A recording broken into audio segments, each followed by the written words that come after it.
মহা ধুমধামে আওয়ামী লীগের প্রতিষ্ঠা বার্ষিকী পালিত হলো ২৩শে জুন ২০২৬ সনে।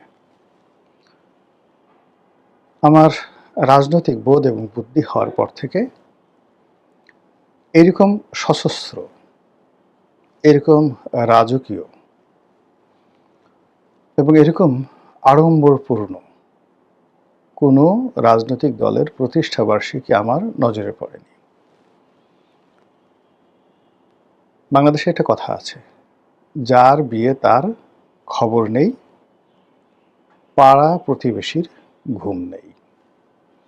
মানে যার বিয়ে হবে সে হয়তো পৃথিবীতে আসেনি, সে হয়তো বিদেশে আছে, সে হয়তো বাড়িতে নেই, কিন্তু সারা বাড়ির আশেপাশের যারা লোকজন রয়েছে তারা খুব আনন্দে উদ্বেলিত।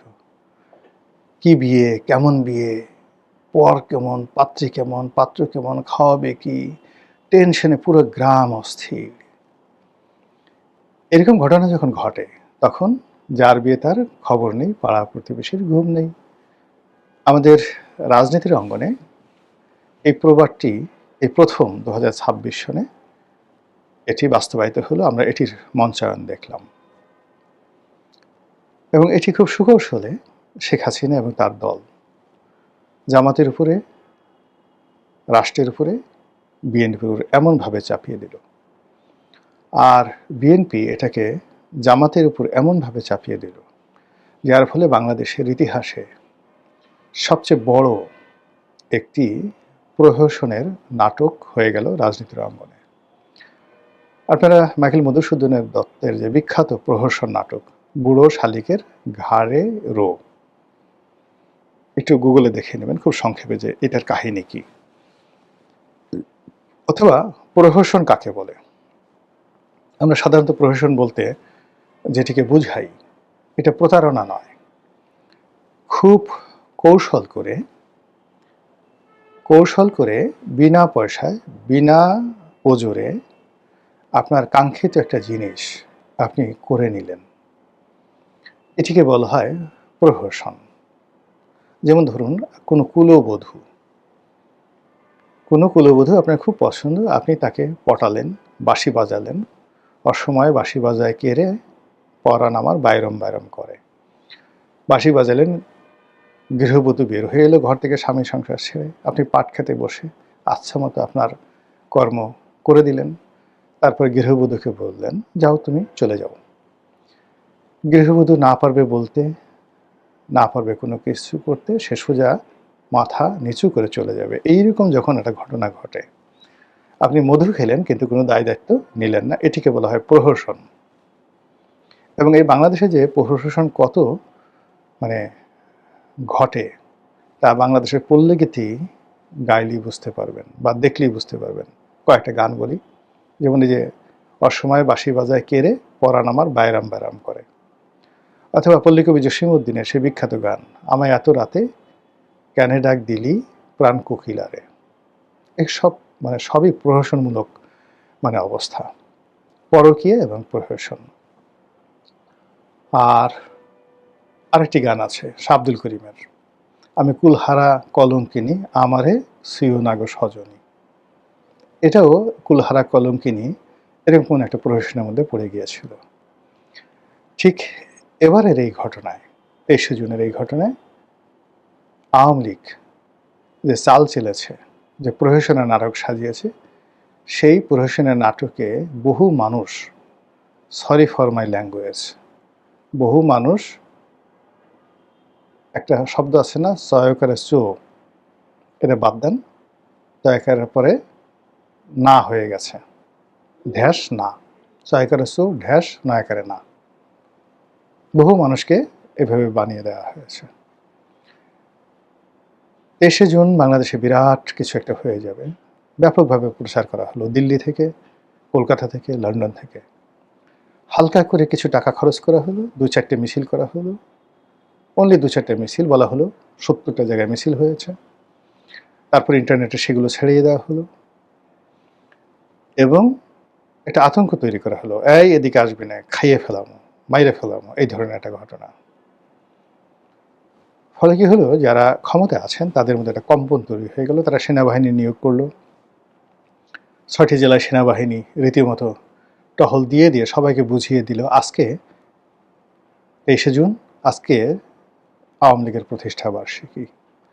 এবং এই যে সেনাবাহিনী যে টহল দিয়েছে ৬টি জেলাতে, কত হাজার সেনাবাহিনী টহল দিয়েছে এবং রাষ্ট্রের কত শত কোটি টাকা খরচ গেছে। এখানে নর্মাল কোটি না, এই ৬টি জেলাতে সেনাবাহিনীর টহল দিতে শত শত কোটি টাকা খরচ গেছে।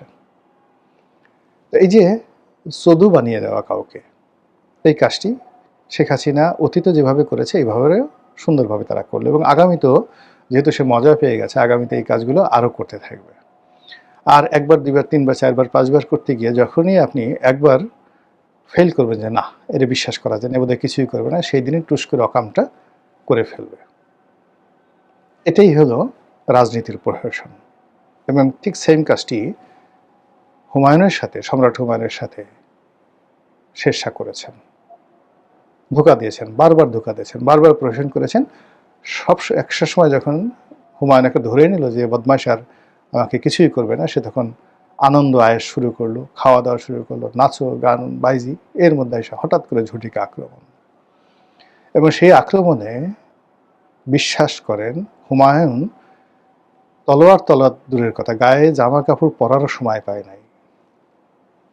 ওই অবস্থাতে সে লাফ দিয়ে নদীতে পড়ছে, ডুবে মরে যাচ্ছিল। এক ভিস্তিওয়ালা তাকে একটা ভিস্তি দিয়ে, পানির মশক দিয়ে বাঁচালো তাকে। সে প্রাণ নিয়ে কোনো মতে নদীর ওপারে যেতে পেরেছিল। এই হলো গেরিলা যুদ্ধ, রাজনীতির প্রহসনের ইতিহাস। ঠিক সেম ঘটনা মহাবীর হানিবল করেছিলেন রোমান সম্রাটের সাথে।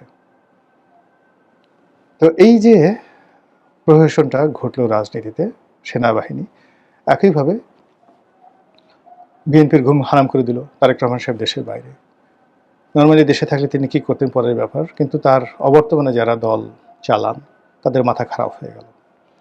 ফলে সারা বাংলাদেশে ছাত্রদল, যুবদল তারা রাজপথে মিছিল করে, একটা দুইটা আওয়ামী লীগ ধরে সকাল বিকাল নাস্তা করা ইত্যাদি ইত্যাদি বলে তারা মিছিল করে, যে মিছিল আওয়ামী লীগকে যদি করতে হতো, অ্যাটলিস্ট এই মিছিলগুলো আওয়ামী লীগে যদি করতে হতো, না হলেও ১০০ কোটি টাকা খরচ যেত। সেই ১০০ কোটি টাকা খরচ না করে সেই কাজ ছাত্রদলকে দিয়ে করালো। গালাগালি করলো, কিন্তু নামটা তো উচ্চারিত হলো আওয়ামী লীগের। মানুষ শুনলো আওয়ামী লীগকে গালাগালি করছে, কিন্তু মনোনয়ে আওয়ামী লীগ ঢুকে গেল। তারপর আওয়ামী লীগের প্রতিষ্ঠা বার্ষিকী মানুষ জেনে গেল। ২৩শে জুন আওয়ামী লীগের প্রতিষ্ঠা বার্ষিকী বহু মানুষ, ৯৯% মানুষেরই জানা নেই। এখন যারা রাজনীতি সচেতন তাদের ১০০ ভাগ মানুষই কিন্তু এটা এখন জানে যে ২৩শে জুন আওয়ামী লীগের সমাবেশ। এরপরে যেটা করা হলো, সবচেয়ে বেশি এখানে যাকে বলা হয় ক্ষতিগ্রস্ত হয়েছে জামাত। জামাত খুব ভয় পেয়ে গেল যে আসলে যদি এই ঘটনা হয় তাদের তো ইজ্জত থাকবে না। এবং জামাত এখানে কুলহারা কলমকে হিসেবে ২ কুল হারালো। তারা সদল বলে বিএনপির সাথে প্রতিযোগিতা করে রাস্তায় নামলো যে যদি আওয়ামী লীগ চলে আসে তাহলে প্রথম ডলারটা দেবে জামাতকে, কাজেই আওয়ামী লীগকে আর বাড়তে দেওয়া যাবে না। ২ নম্বর হলো যে তারা এই রাগ নিয়ে, ক্রোধ নিয়ে, যেটা যুদ্ধংদেহী মনোভাব নিয়ে ৩২ নম্বরে গেল, গিয়ে দেখলো আওয়ামী লীগের একটা কোনো মশা নাই, মাছি নাই, তেলাপোকা নেই, কিচ্ছু নেই। তখন তারা রাগ হয়ে গেল। এটা কোনো কথা হলো? এই যা কী ধরনের কাজ হলো? তখন আবার সাংবাদিকরা তাদেরকে বিভিন্ন রকম প্রশ্ন করা শুরু করলো। এই প্রশ্নে তারা মেজাজ হারিয়ে তারা করলো কি, সাংবাদিকদেরকে বেদম প্রহার করলো। এর ফলে কি হলো, এখন এই জামাতের যে উগ্রমূর্তি, রণমূর্তি, তাদের যে সন্ত্রাসী মনোভাব, যেটি ৭১ সনে তারা করেছিল, যে কাজটি আওয়ামী লীগ, বিএনপি সবাই বলার চেষ্টা করছে, কিন্তু তারা প্রতিবারই মাথায় টুপি দিয়ে, দাড়িতে খেজাব লাগিয়ে, নরম ভাষায় কথা বলে, কোরআনের আয়াত দিয়ে বারবার প্রমাণ করার চেষ্টা করছে তারা আসলে ওইরকম নন। কিন্তু এবার এই ৩২ নম্বরে সেটা প্রমাণ হয়ে গেল। আর এই ধরনের ঘটনা দেখে শেখ হাসিনা সঙ্গতি করেনি, দিল্লিতে বসে অট্টহাসি দেওয়া শুরু করেছে যে মানুষ এত বোকা হয়, মানুষ এত বেহিসাবি হয়, মানুষ এত অল্পতেই উত্তেজিত এবং অস্থিরতা দেখাতে পারে, কাজেই আমার ভবিষ্যৎ খুব উজ্জ্বল। এই কথা যদি সে তার ডায়েরিতে লিখে রাখে, 23শে জুন 2026 আমার অনুভূতি। এটা যদি সে লিখে রাখে এবং পরবর্তীতে যদি আপনাদেরকে দেখায়, তখন আপনারা বুঝতে পারবেন যে আজকের এই কন্টেন্টটা তৈরি করলাম, সেই কন্টেন্টের কতটা মূল্য রয়েছে। মহান আল্লাহ আমাদের সবাইকে হেদায়েত দান করুন, হেফাজত করুন। আসসালামু আলাইকুম ওয়া রাহমাতুল্লাহি ওয়া বারাকাতুহু।